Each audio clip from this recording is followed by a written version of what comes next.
వందే శంభుం ఉమాపతిం సురగురుం వందే జగత్కారణం వందే పన్నగభూషణం మృగధరం వందే పశూనాం పతిం వందే సూర్యశశాంకవన్హినయనం వందే ముకుందప్రియం వందే భక్తజనాశ్రయం చ వరదం వందే శివం శంకరం. హర హర మహాదేవ.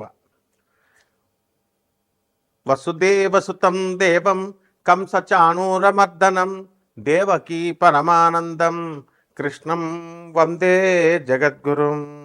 ఓం నమో భగవతే వాసుదేవాయ. మనము ఈ ప్రార్థనలు చేస్తాం. శివుడు ఎక్కడో ఆకాశంలో ఉంటాడు, లేకపోతే శ్రీకృష్ణుడు ఎక్కడో గోలోకంలో, శివుడు కైలాసంలో ఉంటాడు. మైథలాజికల్ స్టోరీస్గా మనము చదువుకుంటూ ఉంటాం. మైథలాజికల్ స్టోరీస్ కాదు నాయన అవి. పరమేశ్వరుడు 7500 సంవత్సరాల క్రితం భూమి మీద నందీశ్వరుడు ఎద్దును వేసుకొని భూమి మీద అంతా కూడా తిరిగాడు. నమశివాయ శాంతాయ అనే పుస్తకంలో సాక్షాత్తు పరమేశ్వరుడే రాసిన పుస్తకం. మేము చూపిస్తాం ఆధారాలు. యుఎన్ఓలో సభ్యత్వం ఉన్నటువంటి సంస్థ ఆనంద్ మార్గ. ఆ శివుడే రాసిన పుస్తకం. ప్రపంచ దేశాలు 200 దేశాల్లో బ్రాంచీలు ఉన్నాయి ఆనంద మార్గ ప్రచారక సంఘాలు. గూగుల్ చేసుకోండి ప్రతిదీ. తర్వాత శ్రీకృష్ణ పరమాత్మ 5000 సంవత్సరాల క్రితం ఆయన అంతర్ధానమై గోలోకం వెళ్ళిపోయారు. నమామి కృష్ణ సుందరంలో స్వయంగా శ్రీకృష్ణుడే రాశాడు. అది కూడా ప్రపంచంలో ఉన్న పోలీస్ ఆఫీసర్లకి, సీఎంలకి, పిఎంలకి అందరికీ తెలుసు. ప్రభుత్వాలకి, ప్రపంచ దేశాల ప్రెసిడెంట్లకి, అధినేతలకి తెలుసు ఈ 2 విషయాలు. ఇప్పుడు అదే శివుడు, అదే పరమేశ్వరుడే శ్రీకృష్ణుడిగా విత్ నో డీవియేషన్స్ శివుడు ఇచ్చినటువంటి ఐడియాలజీని with no deviations lord Krishna చెప్పాడు. లార్డ్ కృష్ణ చెప్పినటువంటి సేమ్ ఐడియాలజీని lord with no deviations lord Anandamurti గారు చెప్పారు. ఆయనే ప్రభాత్ రంజన్ సర్కార్. ఈ విషయం కూడా మొత్తం ప్రపంచానికి, విశ్వానికి అందరికీ తెలుసు, అధినేతలకు తెలుసు. తర్వాత ఈ యొక్క ఆయన సాక్షాత్తు శివుడు కాబట్టి ఆయన శంబాలా గ్రామం గురించి చెప్పారు గురువుగారు. ప్రభాత్ రంజన్ సర్కార్ మా గురువుగారు అనమాట. ఆయన ఆనందనగర్లో ఆ రాంచీకి 200 కిలోమీటర్స్ దూరంలో, ఆ తర్వాత బొకారో స్టిల్ సిటీ జంషెడ్పూర్ వెళ్ళే రూట్లో ఆనందనగర్ అని పురూలియా జిల్లాలో మీరు పురూలియా జిల్లా అని కొట్టేసేయండి వచ్చేస్తుంది. ఇదే శంబాలా గ్రామం. మరి అయితే ఇది ఏమండి, ఇది శంబాలా గ్రామం అని ఎలా చెప్తారండి? ఆయన శివుడని ఎలా చెప్తారండి? కృష్ణుడు ఎలా అని చెప్తారండి అని రావచ్చు కదా. మొత్తం ప్రపంచం అంతటికీ తెలుసు. ఆయన చెప్పింది ద ఫస్ట్ ల్యాండ్, ఇదిగో గూగుల్లో సెర్చ్ చేసుకోండి, to emerge from earth's ocean appeared approximately 3.2 to 3.3 billion years ago. 3.2 billions అంటే మరి ఇన్ని కోట్ల సంవత్సరాల క్రితం ఈ భూభాగం, మొట్టమొదటి భూభాగం ఏర్పడింది likely in the Singhbhum region of modern Jharkhand district India, Jharkhand state India. ఇది చరిత్ర చెప్పేది, హిస్టరీ. ఇది మైథాలజీ కాదు. ఇది రామాయణం కల్పితం అండి, భాగవతం, మహాకావ్యం ఇవన్నీ కల్పితాలండి, పురాణాలు, కుక్కిట పురాణాలు అలా చెప్పం మనం. హిస్టరీ ఇవన్నీ చరిత్ర నిజాలు చెప్తున్నాం మనం. గూగుల్లో చూసుకోండి. అంటే సింగభూమ్ రీజియన్ అంటారు దాన్ని. అది డెక్కన్ ప్లాటో. ఎలా అయితే మనకి హైదరాబాద్, తెలంగాణ రాష్ట్రంలో ఉన్నటువంటి కొన్ని ఊర్లు, అలాగే మహారాష్ట్రలో ముంబై కొన్ని ఊర్లు, అలాగే కర్ణాటకలో కొన్ని ఊర్లు ప్లస్ బెంగళూరు ఎలాగైతే డక్కన పీఠభూమి మీద ఉందో, ఈ సింఘం రీజియన్ అనేటటువంటిది జార్ఖండ్లో మనకి ఇది ఉంది. ఇది మొదట భూభాగం అని జులాజికల్ సర్వే ఆఫ్ ఇండియా చెప్పింది.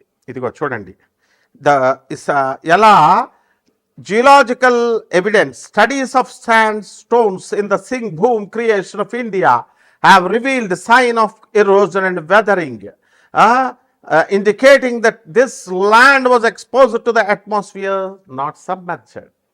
ఇది ఎంత ఉండాలమ్మా. మీకు ప్రొఫెసర్ డేవ్ అనేటువంటి ఆయన కూడా దీని మీద రీసెర్చ్ చేసి ఆధునిక కాలంలో మొన్న వీడియో ఉంది, యూట్యూబ్లో చూసుకోండి. అంటే మన గురువుగారు సాక్షాత్తు పరమేశ్వరుడే మనకి లార్డ్ కృష్ణగా వచ్చారు, మరి ఆయనే ఆనందమూర్తిగా వచ్చారు. అసలు అప్పులతో బాధపడిపోతున్నాం మనందరం కూడా. పెళ్ళిళ్ళు కావట్లేదండి ఎంత పెద్ద పోస్టుల్లో ఉన్న వాళ్ళకు కూడా, వాళ్ళ పిల్లలకు కూడా. అలాగే విడాకులు అయిపోతున్నాయండి. తర్వాత ఏమండి ఆర్థిక బాధలు బాగా. ఫ్యాక్టరీస్ నడుపుతున్నాం, మా స్థలాలు అమ్ముడవట్లేదు, మా ఫ్యాక్టరీలు అమ్ముడవట్లేదు, మా భార్య కొడుతుంది. ఇలా రకాలు ఉన్నాయి. మీకు తెలియదు, నాకు కొత్త కాదు కదా, నాకు అన్ని ఫోన్లు వస్తుంటాయి. భార్య చేత తన్నులు తినేవాళ్ళు ఉన్నారు, మామగారిని కొట్టే కోడళ్ళు ఉన్నారు, అన్ని రకాలు ఉంటారు. ఎందువలనంటే ఈ మానవుడు అనేటటువంటి వాడు అక్కడ ఆ దేవతలకి రాక్షసులకి మధ్య లక్షణాలు ఉంటాయి. అలాగే మనము మంచోళ్ళు ఉంటారు, చెడ్డోళ్ళు ఉంటారు. కాబట్టి ఇక్కడ ఆ గురువు గారైనటువంటి ప్రభాత్ రంజన్ సర్కార్ మన గురువు గారు 1993లో నోబెల్ ప్రైజ్నే ఇప్పించారు. ఆయన ప్రగతిశీల ప్రయోజక తత్వం అని ఒక తత్వం ఇచ్చారు. ప్రౌచ్ అని, ప్రోగ్రెసివ్ యూటిలైజేషన్ థియరీ అని. ఆ థియరీని పట్టుకొని ప్రొఫెసర్ డాక్టర్ రవి భాత్రా అని గూగుల్ చేసి చూసుకోండి, వికీపీడియా చూడండి ఆయనది. మై ఇన్ఫ్లుయెన్స్ పిఆర్ సర్కార్ అని ఉంటుంది. అండ్ ప్రౌచ్ ప్రోగ్రెసివ్ యూటిలైజేషన్ థియరీ మీద ఇచ్చారు, ఆయన రీసెర్చ్ చేశాడు, నోబెల్ ప్రైజ్ వచ్చింది. అంటే ట్రంప్ దేశాధ్యక్షుడయ్యండి, అమెరికా అగ్రరాజ్యంగా చెప్పుకుంటున్న ఆయన నాకు నోబెల్ ప్రైజ్ ఇవ్వండి రా బాబు అంటే నోబెల్ ప్రైజ్ రాలేదు, ఆయనకి ఎవరు ఇవ్వలేదు. కానీ మన గురువు గారు నోబెల్ ప్రైజ్ అవలేలగా తన శిష్యుడైనటువంటి, మేము చూసాం డాక్టర్ రవి భాత్రా, ఇప్పుడు కూడా 90 years ఉంది. Texas south Methodist university professor, అతను రిటైర్డ్ అయ్యాడు. ఆయన ఈ నోబెల్ ప్రైజ్ విన్నర్ తెచ్చుకున్నారు. కాబట్టి మనందరం కూడా తెచ్చుకోవచ్చు ఆ యొక్క ఫిలాసఫీ మీద వర్క్ చేసి. ఇంకా ఎన్నో ఫిలాసఫీస్ ఇచ్చారు. ఫస్ట్ ఒకటి చెప్తాను. కాబట్టి మీ సమస్యల పెద్ద సమస్యలు కాదు, ఇది గుర్తుపెట్టుకోండి. నెంబర్ 1. నెంబర్ 2, సాక్షాత్తు దేవుడు ఎక్కడో లేడు, మనకి దేవుడు మన మధ్య ఉన్నాడు. స్పిరిట్గా, హోలీ స్పిరిట్గా మన మధ్య ఉన్నాడు. ఇది ప్రగాఢంగా మీరు నమ్మాలి. నమ్మకుండా మీకు వేరే ఆల్టర్నేటివ్ లేదు. కృష్ణుడు మధురలోనే పుట్టాడు, కృష్ణుడు బర్సానాలో రాధమ్మ పుట్టింది, అయోధ్యలో రాముడు పుట్టాడు. ఇవి కథలు కాదు, హిస్టరీ. అందుకే తరతరాలుగా అయోధ్య వెళ్తాం, మనము మధుర వెళ్తాం, కృష్ణ దర్శనం చేసుకుంటాం. కాబట్టి ఆఫ్టర్ ఆల్ ఈ సమస్యలు మా ఒక సమస్యలా మనకి? సాక్షాత్తు పరమేశ్వరుడే మన భూమి మీద మృత్యులోకం, మనం చచ్చిపోతాం. మనం చచ్చిపోయి తుమ్ముకొక చావు, ఒక తుమ్ము గట్టిగా రాకపోతే చచ్చిపోతాం. ఒక్క నిమిషము హార్ట్ సరిగ్గా పనిచేయకపోతే చచ్చిపోతాం. ఇలాంటి తుచ్చమైన మరణం ఉన్నాడు. మోక్షాన్ని ఇవ్వగలిగేటటువంటి గురువు ప్రభాత్ రంజన్ సర్కార్ ఆనందమూర్తి గారు. ఆయన మనకు వెళ్ళిపోతూ కలియుగంలో ఒక మంత్రం ఇచ్చారు, బాబా నామ్ కేవలం అని. ఈ మంత్ర జపం ఎంత జాగ్రత్తగా చేసుకోండి. నేను చెప్పేది వరల్డ్ ఫ్యాక్ట్. కాబట్టి వారు ప్రధానమంత్రులు, రాష్ట్రపతులు, ఎంపీలు, ఎమ్మెల్యేలు, ఐపీఎస్ ఆఫీసర్లు, ఐఏఎస్ ఆఫీసర్లు, చదువుకున్నటువంటి వాళ్ళందరికీ తెలుసు. జమాల్పూర్లో ఆయన బీహార్లో జన్మించి ఆనంద్ మార్గ ఆశ్రమాన్ని ఇప్పుడు ప్రపంచ దేశాలన్నీ ఉన్నాయి, చూసుకోండి. ఇక ఆ యొక్క 12 రాశుల వారికి అందరికీ కూడా కష్టాల్లో ఉన్నటువంటి వాళ్ళకి ఈ యొక్క భగవత్ నామాన్ని జపించడం వల్ల, ఆ శంబాలా గ్రామం అంటే ఎక్కడో, శంబాలా అంటే హిమాలయ పర్వతాల్లో అవతల ఉంది, అది ఎవరు మనుషులు వెళ్ళలేరు, ఆస్ట్రల్ బాడీస్ వెళ్ళదు. ఈ సొల్లు కబుర్లు వద్దు అసలు. ఈ మైథలాజికల్ స్టోరీస్ చెప్పేటటువంటి వాళ్ళు యూట్యూబ్లో ఉన్నటువంటి వాళ్ళందరినీ పక్కన పెట్టేసేయండి, చెప్పుకోనియండి.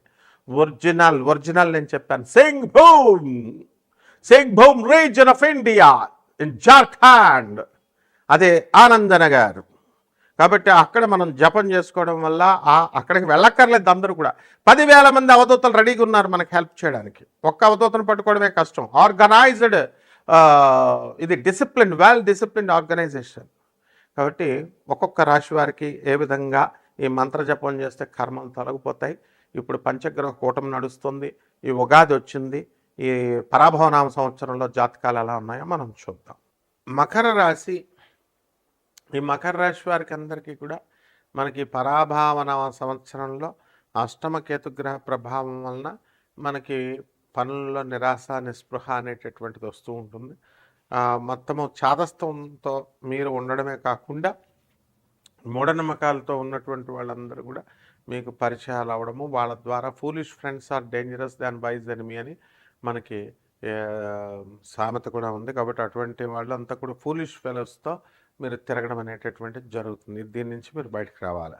అంతేగాని కేవలం ఆదాయాలు బాగున్నాయా, డబ్బులు డబ్బులు డబ్బులు కాదు ఎప్పుడు. ఇకపోతే ఆదాయాల దగ్గరికి వచ్చేసరికి ఈ యొక్క మకర రాశి వాళ్ళకి ఆదాయాల విషయంలో బ్రహ్మాండంగా ఉంటుంది. అండ్ భార్య భర్తలు వేరే వేరే ఊరల్లో ఉద్యోగాలు, గవర్నమెంట్ ఉద్యోగాలు చేస్తున్నటువంటి వాళ్ళు కూడా ట్రాన్స్ఫర్స్ అనేటటువంటివి లేకపోతే అటువంటి వాళ్ళందరూ కూడా ట్రాన్స్ఫర్స్ అనేటటువంటివి రావడానికి అవకాశాలు ఉన్నాయి. తప్పకుండా అయ్యారు, ఇంకా మిగతా వాళ్ళు కూడా అవుతారు. అయితే రకరకాల ఇళ్ళు కొన్నామండి, స్థలాలు కొన్నామండి అని ఇచ్చేసేటటువంటి వాళ్ళందరూ కూడా వాళ్ళు ఈఎంఐలు కట్టుకుంటూ వస్తున్నారు. అదే బర్డెన్గా ఉందన్నమాట. అలాగే ఈ సంవత్సరము మనకి శుభాలు అనేటటువంటి పరంపర 2 జూన్ 2026 సంవత్సరం నుంచి జరుగుతుంది. ఇప్పటి వరకు షష్ఠస్థితిగతుడైనటువంటి గురుగ్రహ ప్రభావం వలన మీకు అనేకమైనటువంటి శత్రుబాధలు ఇవన్నీ కూడా పోయినాయి. ఆర్థిక సంక్షోభము అనేటటువంటి దానికి బాగా ఎక్కువగా వచ్చినాయి. ఆర్థిక బాధలు అనేటటువంటివి వచ్చినాయి. అలాగే ఉద్యోగాల్లో చాలామంది ఉద్యోగాలు కోల్పోయారు. అలాగే ఇక కొత్తగా కూడా కోల్పోవడానికి కూడా అవకాశాలు ఉన్నాయి. అండ్ సాఫ్ట్వేర్ ఉద్యోగాలు చేస్తున్నటువంటి వాళ్ళు, ఇతర నాన్ ఐటీ పర్సన్స్ కూడా విదేశాల్లో చాలామంది ఈ ఆర్టిఫిషియల్ ఇంటెలిజెన్స్ వచ్చినటువంటి కారణం అవనాయండి. అలాగే ట్రంప్ పాలసీస్ వల్ల అవనాయండి, చాలామంది ఉద్యోగాలు పోగొట్టుకున్నారు. మరి అటువంటి వాళ్ళందరూ కూడా వీళ్ళకి కొత్త కొత్త ఉద్యోగాలు రావడానికి అవకాశాలు అనేటటువంటివి ఉన్నాయి. అయితే భయస్తులతో మనం ఎప్పుడు కూడా మనము ఫ్రెండ్షిప్ చేయకూడదు. ఇది చాలా మీకు ప్రాణాంతకం అవుతుంది. ఎందుకంటే అష్టమ కేతువు.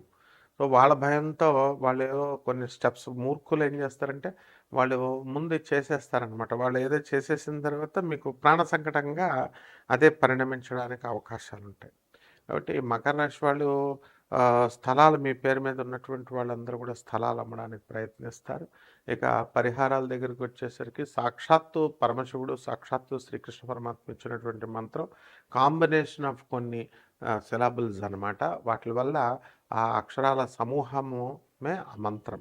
బాబా నామ్ కేవలము అనేటటువంటిది బంబం బాబా అంటే పరమేశ్వరుడు అనమాట. అలా బాబా నామ్ కేవలం అనేటటువంటి మహామంత్రాన్ని జపించుకోవాలా. ఇది సిద్ధ మంత్రం, అష్టాక్షరి మహామంత్రము, సిద్ధించినటువంటి సిద్ధమంత్రం అంటారు దీన్ని. అలాగే ఎవరైతే ఈ మహాకాళి, బెజవాడ కనకదుర్గమ్మ తల్లి ఆరాధనలు మనం చేస్తూ ఉంటాం, ప్రతి సమస్యకి కూడా పరిష్కారం అమ్మవారు. మరి అటువంటి జగజ్జనని అయినటువంటి ఆవిడ చాలా హై ఫ్రీక్వెన్సీ ఉన్నటువంటి దేవత, హైయర్ ఎనర్జీస్ వాళ్ళంతా కూడా. సో మోక్షాన్ని ఇవ్వగలిగేటటువంటి వాళ్ళు. మరి అటువంటి ఆ దేవతల యొక్క మనం పట్టుకోవాలంటే కూడా దానికి మూఢనమ్మకాలు ఉండకూడదు, డాగ్మా సెంటర్డ్ ఫిలాసఫీ ఉండకూడదు, సద్గురువులు ఉండాలి. పరమహంస యోగానందుల వారు, అలాగే రామకృష్ణ పరమహంస, ప్రభాత రంజన సర్కార్ అంటే ఆనందమూర్తి గారు, ఇలాంటి వాళ్ళ అనుగ్రహం ఉండాలి, వాళ్ళ గైడెన్స్ ఉండాలి. లేకపోతే మోక్షం అంత ఈజీ కాదు రావడం. సో అటువంటి వాళ్ళు దీనికోసం, అనుగ్రహం కోసం మనం ముందుగా ప్రయత్నించాలి. కాబట్టి లోయర్ ఎనర్జీస్లో ఏ విధంగా ఆ అమ్మవారిని ప్రోటోకాల్ ఉంటుంది కాబట్టి దుర్గా అమ్మవారికి, మహాకాళికి లోయర్ ఎనర్జీస్గా మనము ఎలా ట్రాన్స్ఫర్మ్ చేసుకుంటాం conservation, law of conservation of energy వల్ల. ఆ తర్వాత 6 స్టెప్స్ ఆఫ్ సాధనలో మనం ఎలా ముందుకు వెళ్ళాలి అనేటటువంటిది మనం తప్పకుండా మేము నేర్పించడానికి సిద్ధం. And those who are very seriously interested ఉన్నటువంటి వాళ్ళు మాత్రమే నన్ను సంప్రదించండి. శుభమస్తు.